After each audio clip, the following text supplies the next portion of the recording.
Hello, hello, hello. It's good to be home. Thank you all. Please be seated.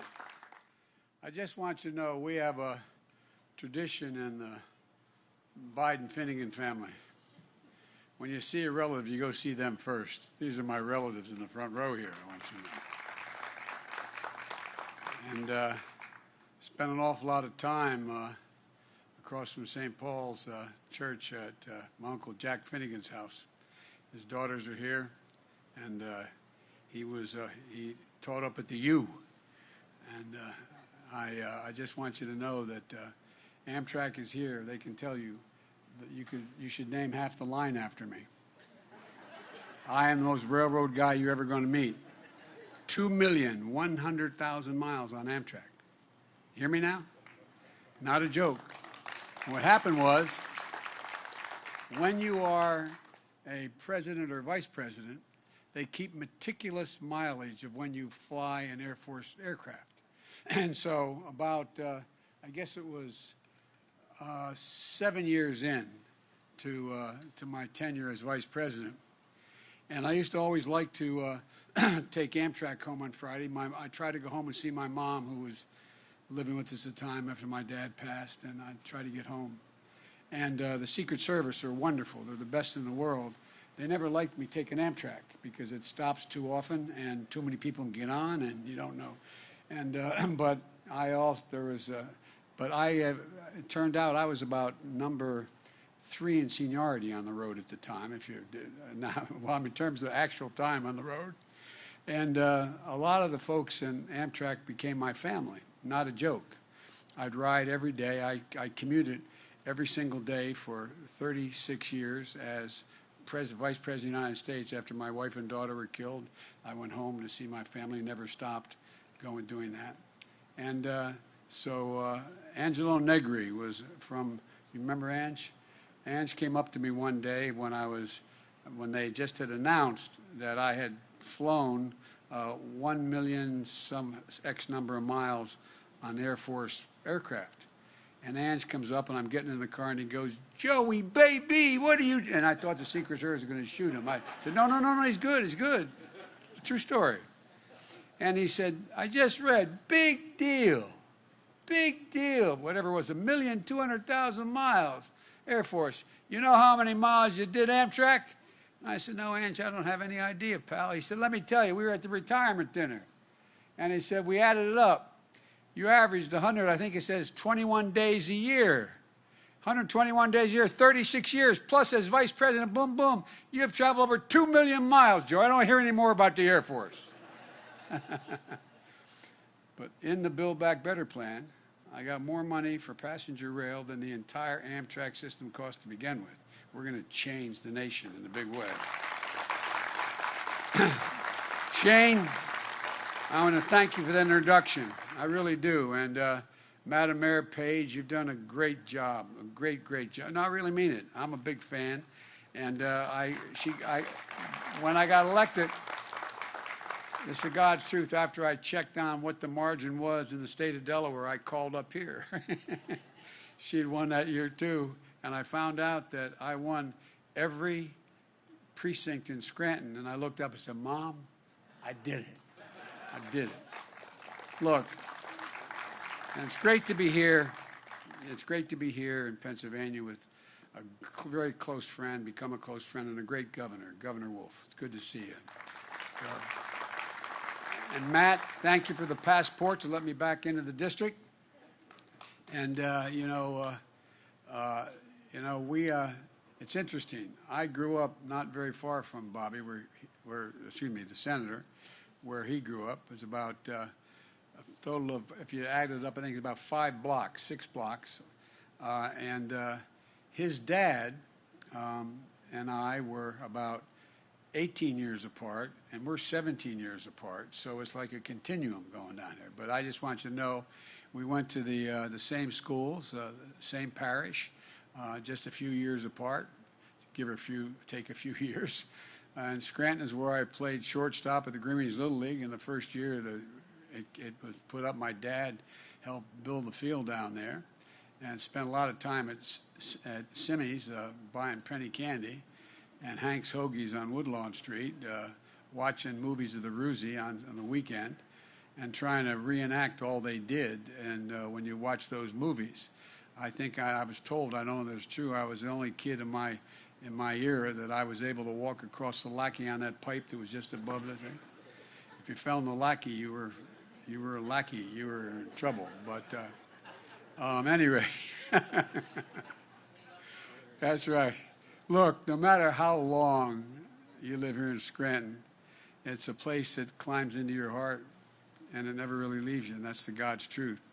You know, it's like that old saying goes, you can take the boy out of Scranton, but you can't take Scranton out of the boy. There's something special about it. And I believe that home is where your character is etched, and I really mean that. Some of you have heard me say this before. It's where your view of the world begins, and where you begin, and where it takes shape.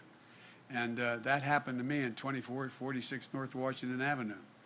We used to come back after 10:30 Mass at St. Paul's. St. Clair's wasn't built till I had moved, at St. Paul's, and my grandfather would hold court. And back in those days, all the men had breakfast in the kitchen. My mother was one of 5 children and 4 brothers. One was lost in World War II. And a guy who was the chief political reporter at the newspaper, Tommy Phillips, who was lived the street behind us. He was a good friend of my grandfather's. And all the women would go in the dining room and on the lace tablecloth and have tea, and the men would in fact have a big breakfast. And if you're a kid, if you're a young boy, you could sort of wander around the table. You could never sit at the table.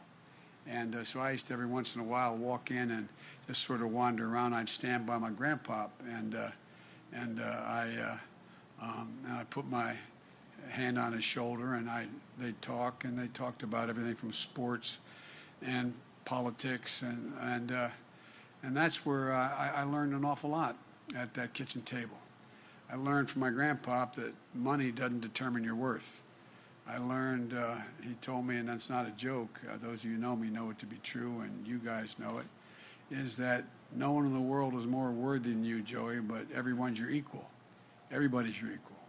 My mom would remind me, she'd say, Joey, this is a God's truth. Remember, you're defined by your courage, and you're redeemed by your loyalty. You're defined by your courage, and you're redeemed by your loyalty. And my dad, when things got tough in Scranton after the war, when there wasn't any work, my dad did not work in the coal mines. My great-grandfather was a mining engineer.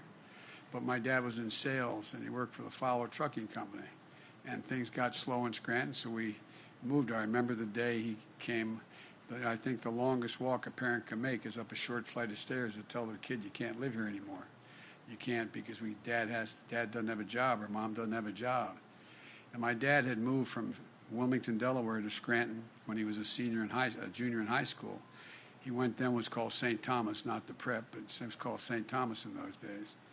And I remember him walking up into the bedroom and saying, honey, Dad's gonna have to move. It's gonna probably take about a year. I'll come home every single weekend. It's only 155 miles. I thought that was like 600 miles away. I'll come home every weekend, but and when I get enough, get enough money, I'm gonna bring you and Mom and everyone down to Wilmington. You're gonna like it. And I thought that was like and you know an awful lot of parents who left Scranton back in those days, who moved away, had to move away. And, I gained so much respect for my father as I got older because I thought about how much it must have hurt him and the pride it took it for him to walk into my grandfather's pantry and say, Ambrose, can I leave Jean and the kids with you? I promise I'll make it up to you. But I'll be back every weekend, but I promise I'll make it up. That's a hard thing for a proud man or woman to do. But so many had to do it. And I remember when we moved down to Delaware, my dad would say, Joey, and all my friends know this. Literally this phrase. You've heard him say it I don't know how many times. Joey, a job's about a lot more than a paycheck. It's about your dignity. It's about respect. It's about being able to look your kid in the eye and say, honey, it's going to be okay. And think about it. Think about what it is. It means a lot more than just whether you get a paycheck. It defines who you are in his mind.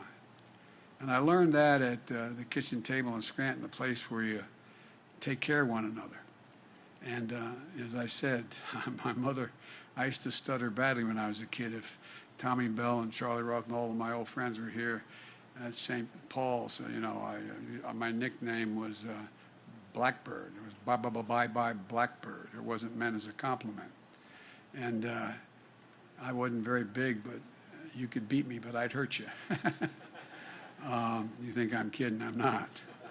And but you know, it's one of those things that I was fortunate because the people I was surrounded by, our neighbors in Scranton as well, that people stuck up for you, stuck up for one another.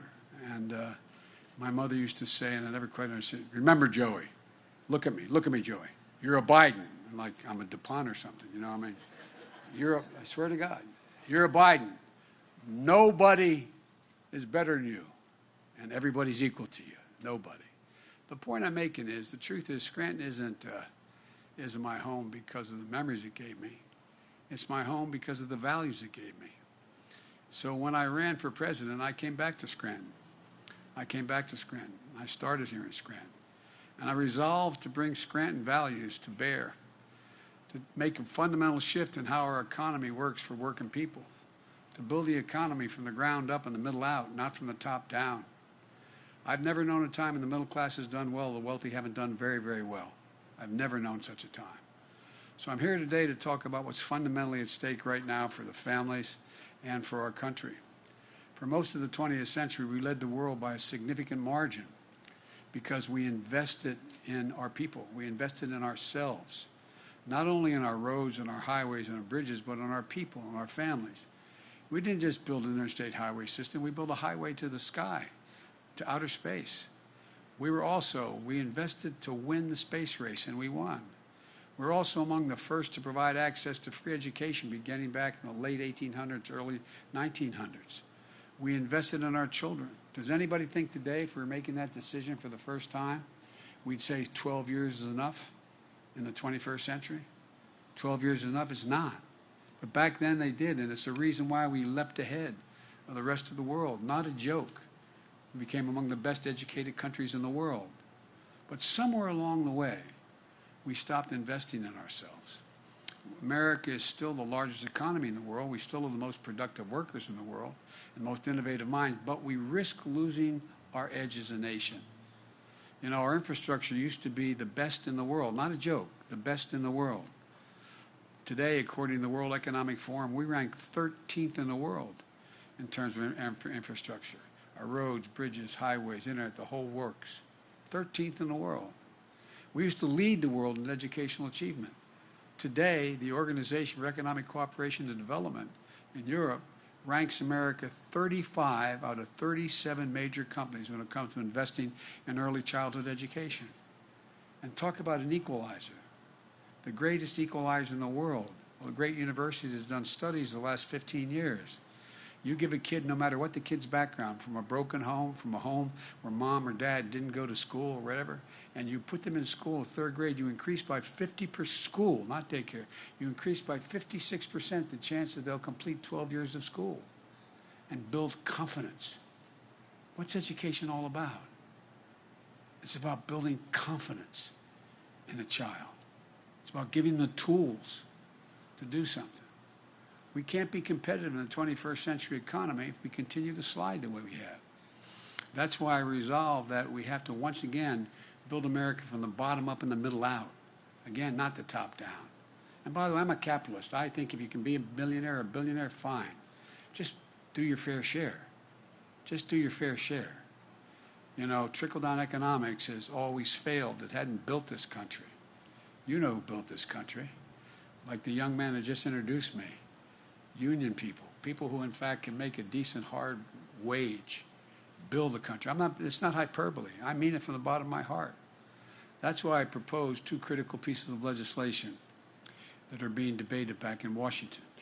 Now, there's some really smart national press with me today, and they have understandably believed that there's no possibility of my getting this done. This has been declared dead on arrival from the moment I introduced it. But I think we're going to surprise them. because I think people are beginning to figure out what's at stake. You know, when I use the phrase Build Back Better, it's being used internationally now. I got the G7, the largest countries in the world, to agree that we're going to have a Build Back Better world. And we're going to invest and we're going to build around the world the democracies and ability so the rest of the countries don't fall prey to those like the Belt and Road Initiative out of China and other initiatives where there's, I'll do something for you if you give me. If you give me. Folks, look, these bills are not about left versus right or about moderate versus progressive or anything that pits one American against another. These bills are about competitiveness versus complacency. They're about expanding opportunity, not having opportunity denied. They're about leading the world and continue to let the world or let it pass us by. And by the way, they will not increase one single penny of the deficit. They are fully paid for. And all Wall Street points out they will grow employment by tens of thousands of people. Tens of thousands of people. 17 Nobel laureates spontaneously, Nobel laureates in the economy, sent me a letter 3 weeks ago saying it will also reduce, not increase inflation. Here's what these initiatives are all about. First, the infrastructure bill. When I say infrastructure back home, people look like infrastructure. Tell me, what the hell are you talking about, Joe? They know infrastructure generically. But it's about rebuilding the arteries of our economy. That's what it's about. Across this country right now, there are 45,000 bridges, according to the Society of Engineers. 45,000. A significant portion of them are ready to fall into the water or into the gap that they cover. There are 173 miles of roads in poor conditions that have to be built up, including more than 3,300 bridges and over 7,500 miles of highways here in the state of Pennsylvania that need to be repaired and built. Increase timing and commerce. We're going to put hardworking Americans on the job to bring our infrastructure up to speed. Good union jobs, not $7 an hour or $15 an hour, but prevailing wage, a wage you can raise your family on. You can look at your family with pride. Jobs that can't be outsourced. Jobs replacing lead water pipes like you have here in the Scranton area. Kids getting brain damage because of the ingestion of lead. Clean water all across America. We're going to replace every single lead pipe in the nation. Again, creating jobs, but doing more than that. Increasing the health and well-being of our children. 44,000 schools are in a position where they have lead pipes. You send your kid to the water fountain, you got to wonder about it. Jobs laying thousands of miles of transmission lines and building a modern energy grid. Folks, we're in a situation now where you see what's happening. I've flown all over this country since coming in. You realize more of our land has been burned to the ground in the West and the Northwest than the entire state of New Jersey. Every single square mile in New Jersey, more has been burned down this year in the West because of climate change and because of electric utilities failing, wires falling. We know if we can put these wires underground, we increase exponentially the service, but it costs a lot of money. We have to do it. We know that if we, in fact, allow people to be able to store, we have this incredible energy. I've visited one of the largest solar fields in America. It's in the Southwest. Guess what? You can transmit all that energy enough to really light up half of the state of Nevada. But guess what? How do you transmit it? What lines do you put it over? Do we have the capacity to do that? We have the engineering capacity, but do we have the will to do it? And imagine what that does. You realize we had $90 billion in loss this calendar year because of natural disasters? $90 billion? Jobs. Making sure there's a high-speed internet, affordable and available anywhere. everywhere in America, including for nearly 1 in 6 families who go without internet. You saw what's happened when we've had this COVID. Try teaching from home. How many people do you see out in McDonald's parking lots with their kids in their cars because they get access to the internet to be able to help the kid in school? What are we doing?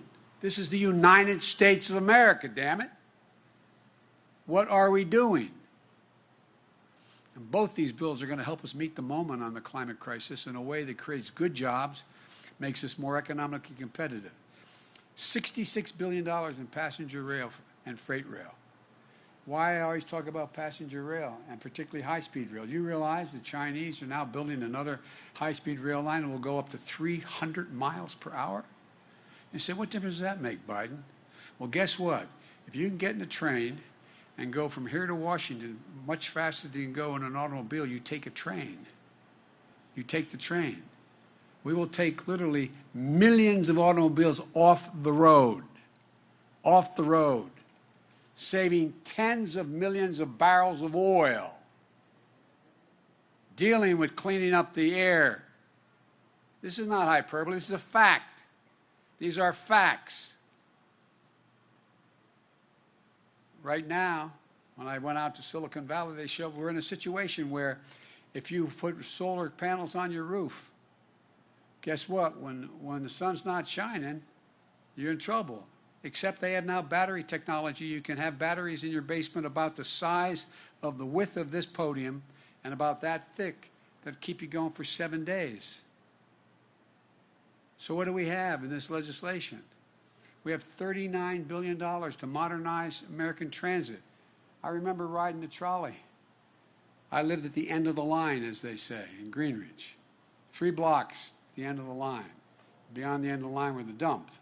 But Maloney Field was on the right. And the Little League baseball field I played in was down the bottom of the hill. But the point is, it made it work. Most people live in cities. You know, the vast majority of people now, working people, live in cities. Their jobs are out of town, no longer in town. No longer in town. But 65% do not own an automobile. They live in a black or Hispanic neighborhood or a poor neighborhood. And all the time they waste trying to get to work. Look, more than $7 billion to build out the national network of electric vehicle charging stations. The way my grandpa got up here, my grandpa Biden, who died in Mercy Hospital of an aneurysm when he was 46 years old, 2 months before I was born in Mercy Hospital, he was with the American Oil Company. He was up here opening up gas stations in that's how he got here. This was 1942, late 42. Well, guess what? The same thing happens. We build these charging stations. What happens? Communities build up around them. You get everything from the figurative McDonald's or the Dunkin' Donuts to the drugstore. And $21 billion for environmental cleanup and remediation. Look, it means putting people to work in good jobs, prevailing wages, capping hundreds of thousands of abandoned wells in southeastern Pennsylvania and Ohio. Get the same salary that you paid the mine worker to dig the well. They've got to be capped. We have thousands of them need to be capped. In addition to that, we have methane leaks that are all over, and you understand in Pennsylvania about that. But guess what? It increases the health of the community and provides good paying jobs.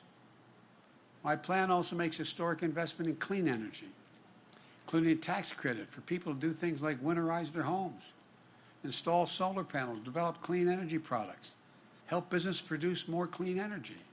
It's real. I promise you.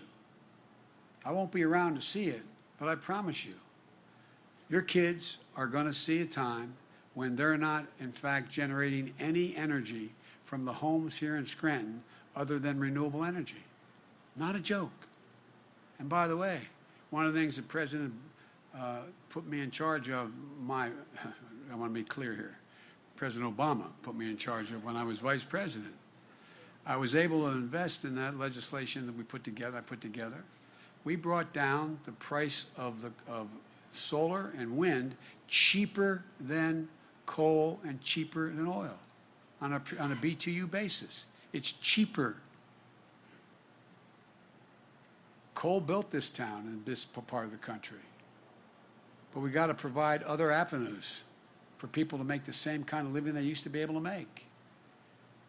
Look, all told, I just said this project is going to save literally hundreds of millions of barrels of oil annually. But folks here in Pennsylvania know the cost of inaction when it comes to climate change. Extreme weather has cost this state $10 billion over the last decade. And nationally, as I said, extreme weather conditions cost $99 billion last year. And I flew over all this territory in helicopter in Marine One, not a joke. See it. See reservoirs that are down 60, 80 feet. Concerned about the Colorado River, whether or not we're going to be able to keep things moving. Not a joke. It's real. This is serious stuff. And so, you know, it's not going to ease up on its own. We have to invest in our resilience. Building roads higher. When I say build back better, we're the only country in the world, historically, that's gone through a crisis and has come out at the other end better than before the crisis hit. That's who we are as Americans. Not a joke. Think about it. From those of you who teach history, think about it. We come out better than it was before because we don't give up. We invest. We trust our instincts. And so that's what I'm talking about. You know, we need stronger levees, stronger power grids, more durable, able to withstand ever-increasing ferocity and intensity of extreme weather. Any road, it used to be you have a catastrophe and the road gets washed out, you build it back to what it was before. You can't build it back to the same standard. You've got to build the road back literally higher. Not a joke, because the weather has already changed. And if we don't do something before we reach 1.5 degrees Celsius, we're in trouble. Look, we haven't passed a major infrastructure bill for decades in this country. Last 4 years, you hear every month is, you know, infrastructure month. Didn't do a single damn thing. Nothing. I mean nothing for 4 years. We can't afford to sit while other countries pass us by. We're going to breathe new life into the economy and our workforce. And here's the deal. These jobs that we're going to create for people who are too often left out and left behind. The vast majority of the jobs in my infrastructure bill don't require a 4-year degree. 98% don't require a 4-year degree. Guess what, though? It's the ultimate blue-collar, middle-class renewal. Real, serious work. It needs to get done. But folks, it isn't enough just to invest in our physical infrastructure. We also have to invest in our people, which we always did. We invested in our people. That's why the second bill is the so-called Build Back Better plan. And here's what it does. It takes education. As I said, when America made 12 years of public education standard a century ago, it gave us the best educated, best prepared workforce in the world. And you saw what happened. Think of what happened after World War I and how America moved. Because we were the best educated overall country in the world. And we led in the 20th century. But as I said earlier, we know that 12 years is not enough any longer to compete in the 21st century. Study after study shows that earlier our children begin to learn, the better for themselves, their families, and for the nation. You know, you all know the statistics, and some of your teachers and your husband used to talk to me about this, and it was really basic, that if you come from a home where the mom or dad have books on the shelf and on the coffee table and read, and you come from a home where mom or dad can't read or has a 6th grade education or has a little difficulty, the child coming from a middle-class home is going to have heard 1 million more words spoken, not different words, spoken, than the child coming from a middle-class home. And that's because, look, what do you all do? You all know with your children and grandchildren. You start talking to them when they're in the cradle. You engage them. They're the people who sit at the dinner table and still talk. They're engaged. So many homes, mothers or fathers don't have the capacity or inclination to do that. But right now, what are we doing? We're lagging behind. Today, only about half of the 3- and 4-year-olds in America are enrolled in early education at all. Germany, France, the UK, Latvia, their number is over 90% of the children. It's not just early education. According to one study, we rank 12th among advanced economies when it comes to the percentage of our young people who've attained any sort of post-high school degree. Ranked 12th in the world. The Build Back Better plan gets us back on track. We'll make 2 years of high-quality preschool available to every child in America. Every child. And we're going to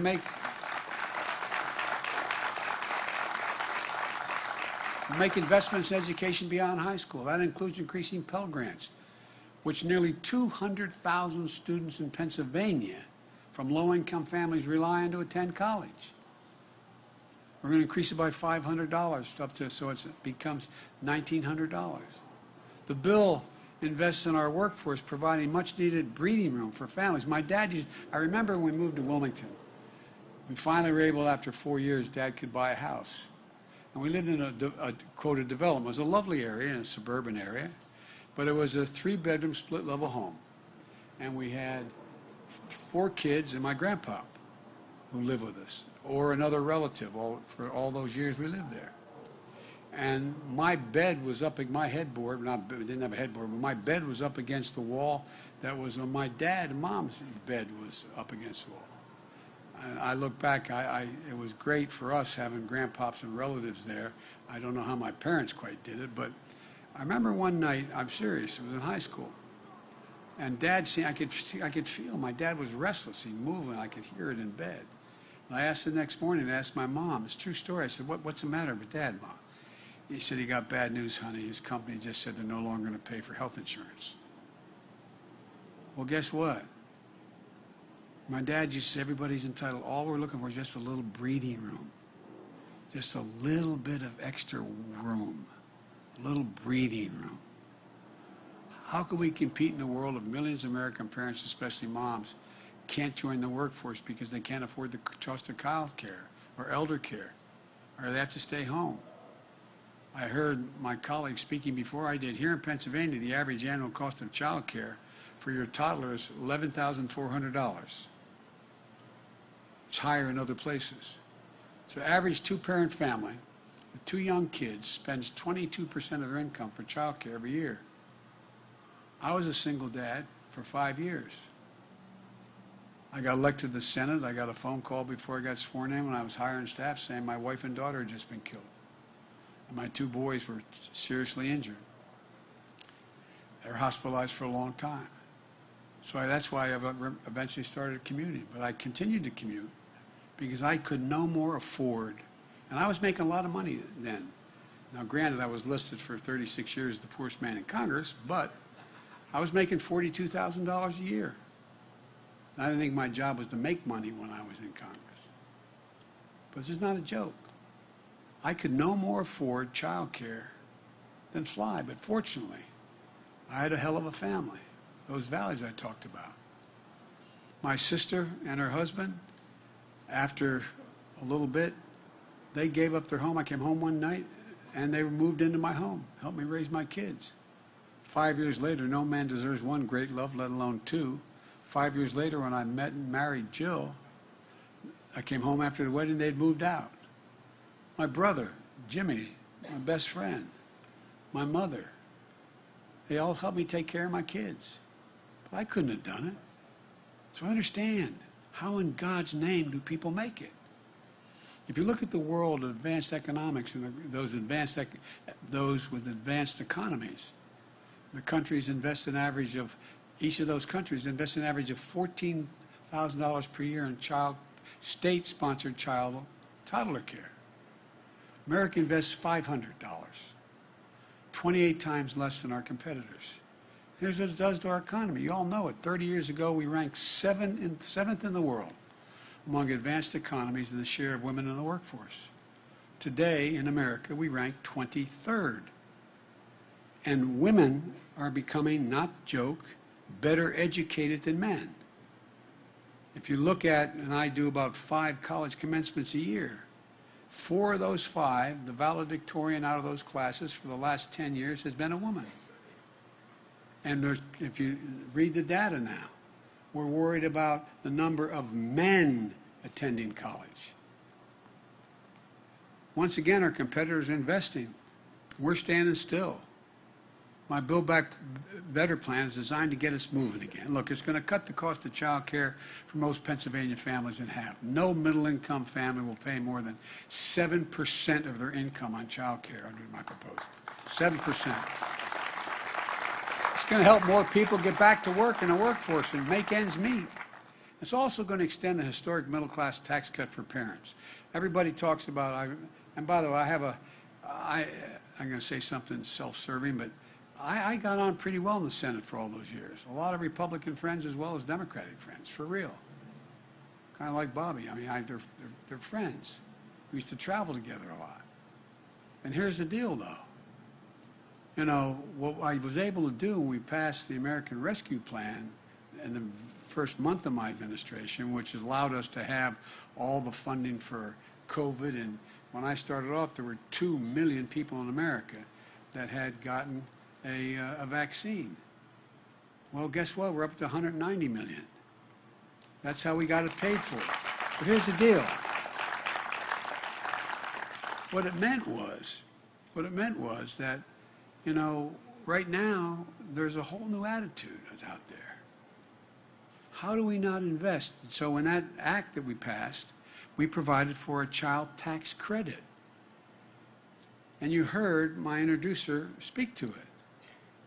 Because we were in such dire straits, we were able to put in a position a tax cut for middle-class people. That's what it is. No one has a tax cut when we want to cut the capital gains tax for the wealthy or anybody. No one has a problem when we deal with that. We have over 55 corporations in America. The Fortune 500 don't pay a single solitary penny in taxes. Not 1 cent. Not 1 cent. They make $40 billion a year.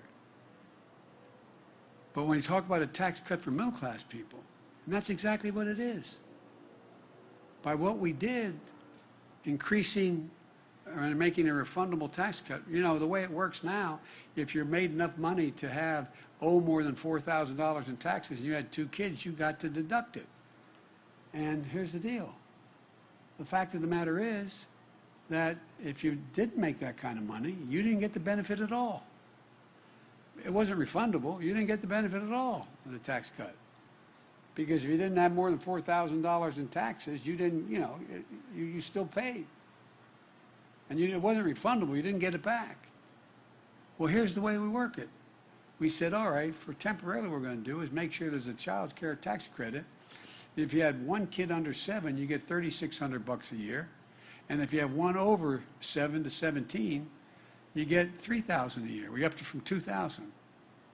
Well, guess what? It's cut child poverty in Pennsylvania by 55%, in the nation by 50%. It's a flat-out tax cut for ordinary people. That's what it does. I make no apologies for it. But look, folks, there's so many things that we can do to change the way in which we work all of this.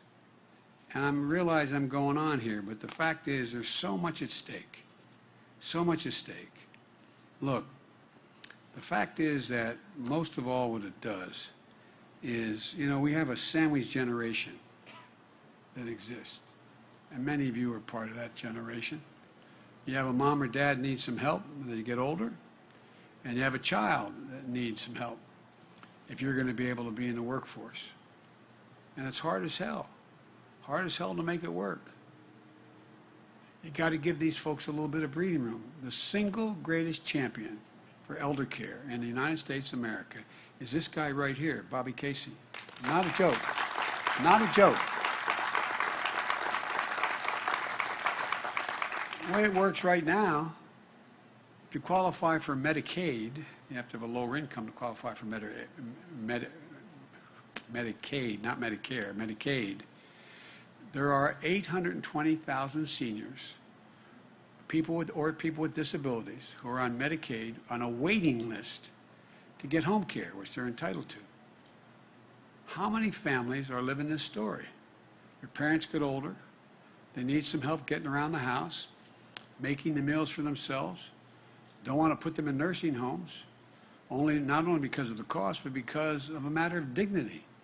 They do better, they live longer if they can stay in their own home. But you also don't have the time or the money to take care of them at home to do it. So you're just looking for an answer. So your parents can keep living independently. And if they hold here a second, one of the things that is important, think about this.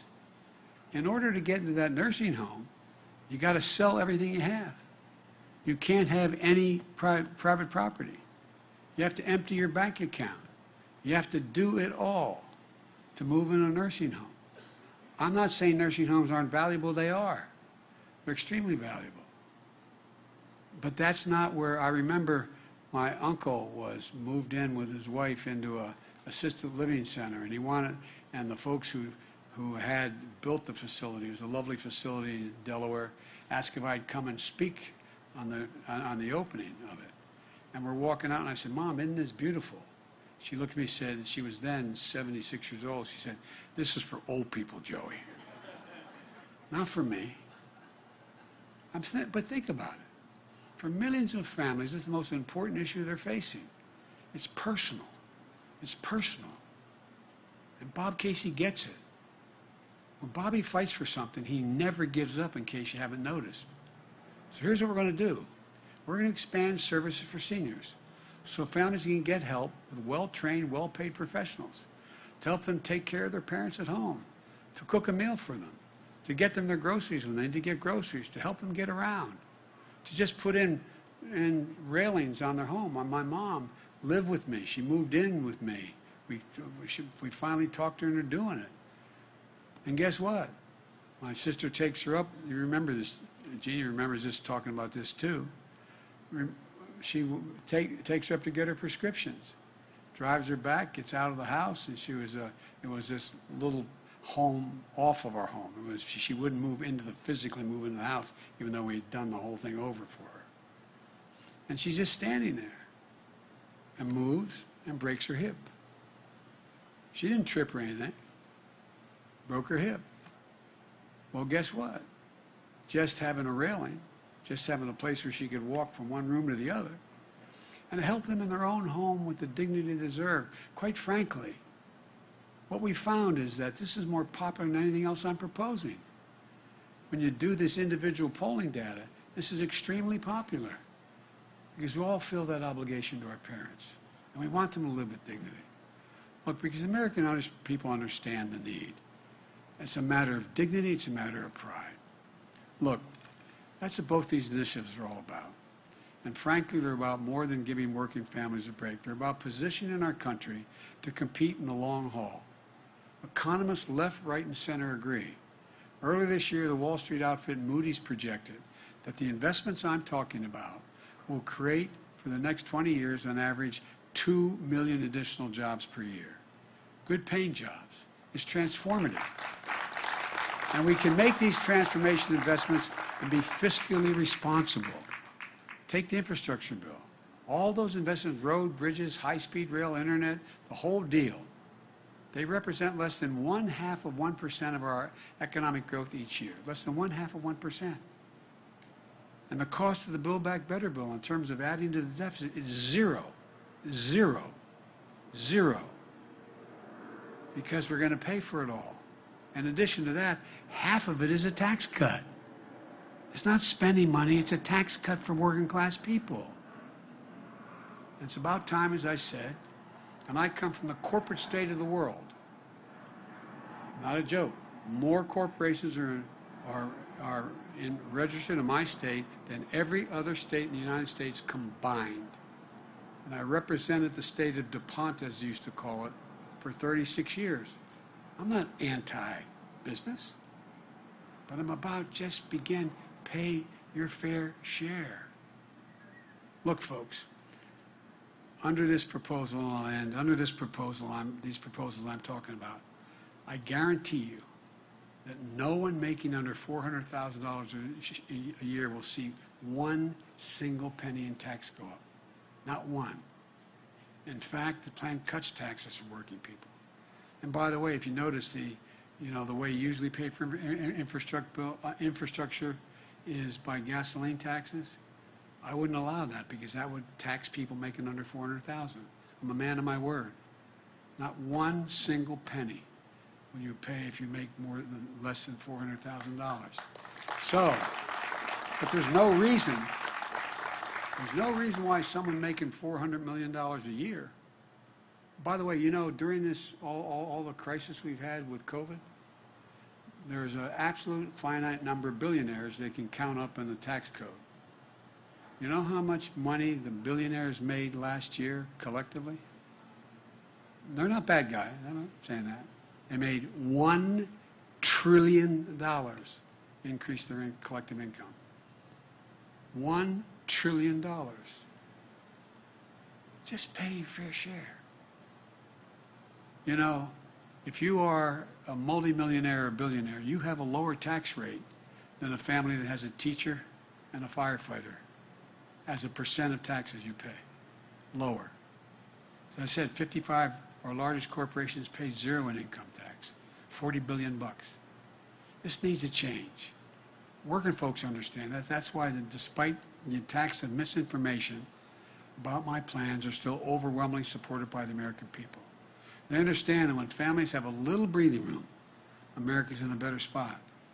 And they know this is about dignity and respect, about building an economy from the bottom up and the middle out, not from the top down. As I said, name me a time in American history when the middle class has done well, the wealthy haven't done very well. Name me a time. So let me close with this. For too long, working people of this nation, the middle class of this country, the backbone of the country, have been dealt out. It's time to deal them back in. I ran for president saying it was time to rebuild the backbone of the nation. And by that I was very precise. The middle class has been the backbone of this nation. I couldn't have been any clearer. That's why I wrote both these bills in the first place and took them to the people. I campaigned on them. The American people spoke. They have no doubt about what I ran on. Both these bills were all what I talked about. But guess what? 81 million people voted for me. More people voted than any time in American history. And their voices deserve to be heard, not to be denied, or worse, be ignored. Because here's what I know. If we make the investments, there's going to be no stopping America in the remainder of the 21st century.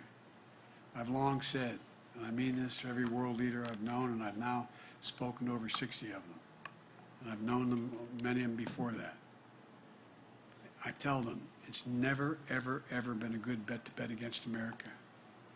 No, never. Never, never. Which means it's always a good bet to bet on America. And that's what these initiatives do. They bet on America. It's about believing in the American people. About believing. Just look at the history of the journey of this nation. What becomes clear is this. Given half a chance,